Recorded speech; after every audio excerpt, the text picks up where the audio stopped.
Bienvenue sur Africa 24 pour cette nouvelle édition du Non-Stop Info. Voici les titres. Au Burkina Faso, syndicats et organisations de la société civile dénoncent la cherté de la vie. Ils ont organisé ce mercredi une grève en ce sens pour alerter les autorités.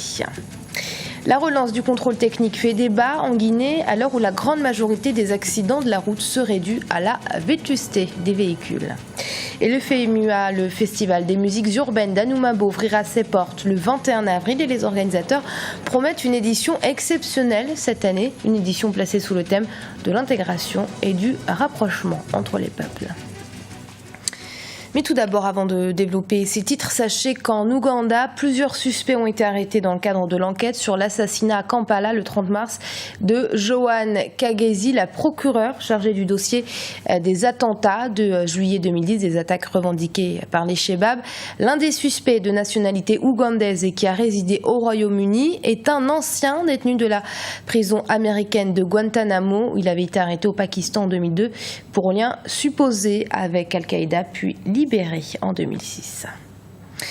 La réduction du mandat présidentiel de 7 à 5 ans fait débat au Sénégal. Conformément à sa promesse électorale, le président Macky Sall prévoit d'organiser un référendum sur la question en mai 2016. Mais au sein même de son propre parti, l'APR, cette décision est loin de faire l'unanimité. Ibra Khadindiaï. Le président Macky Sall va-t-il respecter sa promesse électorale sur la réduction du mandat présidentiel ? Il avait promis aux Sénégalais de réduire le mandat de 7 à 5 ans. Pour de nombreux Sénégalais, le chef de l'État doit respecter son engagement. Ils ont en mémoire l'attitude de l'ancien président Abdoulaye Wade, qui était revenu sur sa promesse de ne pas se présenter pour un troisième mandat. Je pense que le débat actuel qui se pose sur la durée du mandat du président Macky Sall révèle un problème d'enjeu de pouvoir au sein de la majorité présidentielle, naturellement le parti au pouvoir qui est l'APR. Je pense qu'il doit tenir sa promesse dans la mesure où l'expérience politique au Sénégal montre que le fait de se dédire, en tout cas, entraîne des conséquences sur le plan électoral. Aujourd'hui, ce sujet fait débat et divise au sein de son propre parti, l'APR, l'Alliance pour la République. Pour certains apéristes, le président Macky Sall doit poursuivre son mandat jusqu'en 2019, comme l'exige la Constitution. Macky Sall a été élu sur la base d'un mandat de 7 ans. Et dans la Constitution actuelle, je pense que c'est cette pression venant de son parti qui peut-être pourrait l'influencer, mais je ne pense pas. Je pense qu'il ne va pas quand même se dédire. Pour trancher sur la question, un référendum sera organisé en mai 2016, conformément à la promesse électorale du chef de l'État, Macky Sall. Reste le peuple sénégalais. Au Burkina Faso, alors que la transition suit son cours, une coalition de syndicats et de membres de la société civile ont organisé une grève ce mercredi. Ils protestaient contre la cherté de la vie et ont d'ailleurs demandé au gouvernement la diminution des prix des produits de grande consommation, mais aussi l'augmentation des salaires. Reportage de notre correspondant Wendiam Valentin Compaoré. Plusieurs syndicats de travailleurs du public et du privé au Burkina ont protesté ce mercredi contre la cherté de la vie. À l'appel de la Coalition nationale de la lutte contre la vie chère, ils ont notamment exigé la réduction du prix du carburant et des biens de première nécessité, mais aussi une augmentation des salaires. Les travailleurs de la fonction publique et des entreprises privées refusent la vie chère et entrent quotidiennement en lutte pour la défense de leurs intérêts matériels et moraux. Les populations dans les campagnes réfutent le pillage éhonté de nos maigres ressources minières et opposent de plus en plus une résistance farouche aux succursales des monopoles impérialistes exploiteuses des peuples. Toutes ces luttes se traduisent et toutes ces luttes traduisent le besoin de justice sociale. La coalition a aussi souhaité qu'un mandat d'arrêt international soit lancé contre l'ex-président Blaise Compaoré et son frère François Compaoré. Elle demande que les fonds qui auraient été détournés par les dignitaires du régime déchu soient saisis. Nous nous sentons concernés par la lutte qui est menée au niveau de la coalition contre la vie chère. Donc, Voilà pourquoi nous sommes dans le combat. Surtout qu'il y a un point essentiel qui nous concerne. Justice, vérité, justice pour notre confrère Norbert Zongo qui a été assassiné le 13 décembre 1998. La grève se tient au lendemain de l'arrestation de 7 ministres de l'ancien régime pour malversation. Une loi excluant des prochaines élections les anciens cadres pro-Compaoré a également été adoptée mardi. Donc on va ensemble. Hey. Et sachez qu'au Togo, la campagne électorale s'est ouverte ce 10 avril pour prendre fin le 23 à minuit. L'élection présidentielle est prévue, nous vous le rappelons, le 25 avril. Et ils sont 4 candidats de l'opposition à affronter le président sortant, Faure Gnassingbé.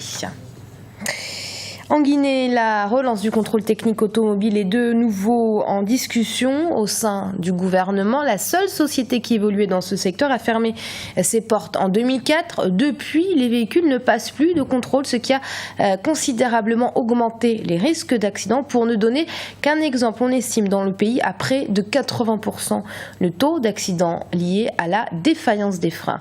Reportage de notre correspondant à Conakry, la capitale guinéenne, Mohamed Lamine Solano. Le contrôle technique des véhicules en débat à Conakry. Ici, comme dans toutes les villes de Guinée, les automobilistes échappent à la visite technique. La situation perdure depuis 11 ans, après la fermeture en 2004 de la société industrielle de visite technique automobile Civita. Conséquence, les accidents de la circulation sont de plus en plus observés dans le pays. Les accidents dus à la défaillance de frein ou bien au manque de suspension dû à l'état technique du véhicule font à peu près 80% du parc des accidents. Donc c'est très important, d'autant plus que de nos jours, avec les perspectives de croissance qui existent en Guinée, avec les travaux au niveau des ports, les ports de Conakry, les ports de Forekaya et les ports à l'intérieur du pays, que les véhicules chargés de faire le transport et la logistique soient en bon état technique pour pouvoir circuler et ne pas créer d'accidents et d'embouteillages dans la circulation. À ce jour, il n'existe aucun dispositif de visite technique automobile en Guinée. Le parc automobile n'étant pas réglementé, on y retrouve pour la plupart de vieux véhicules d'occasion d'Europe par exemple. Ce, malgré l'interdiction par le gouvernement de l'importation des véhicules âgés de plus de 5 ans. 898 cas d'accidents ont été enregistrés en 2014 à Conakry. Selon la police routière, le manque de contrôle technique des véhicules reste la principale cause de l'insécurité routière dans le pays. Depuis 9 ans ou 10 ans maintenant, il n'y a pas de contrôle technique. C'est pourquoi, conscient de tout cet état de fait, que le gouvernement, même par le président de la République, ils ont décidé qu'il faut que Civita reprenne ses activités afin d'arrêter ces vagues d'accidents qui frappent la population guinéenne. Toutes les tentatives de relance des centres de contrôle technique automobile des gouvernements qui se sont succédés depuis 2004 ont jusque-là échoué. Le sujet est de nouveau en débat au sein du gouvernement de Saïd Fofana, l'objectif étant de doter le pays d'infrastructures de prévention des accidents routiers. Du 21 au 26 avril se tiendra la 8e édition du FEMUA, le festival des musiques urbaines d'Anoumabo en Côte d'Ivoire. Cette année, 13 artistes en provenance d'Afrique, d'Europe et des États-Unis doivent participer à l'événement. Un événement placé sous le thème de l'intégration et du rapprochement des peuples, puisqu'au-delà de l'aspect festif, le FEMUA, c'est une dimension sociale particulière, celle d'œuvrer pour le développement et la paix du continent. Kekelia Feto.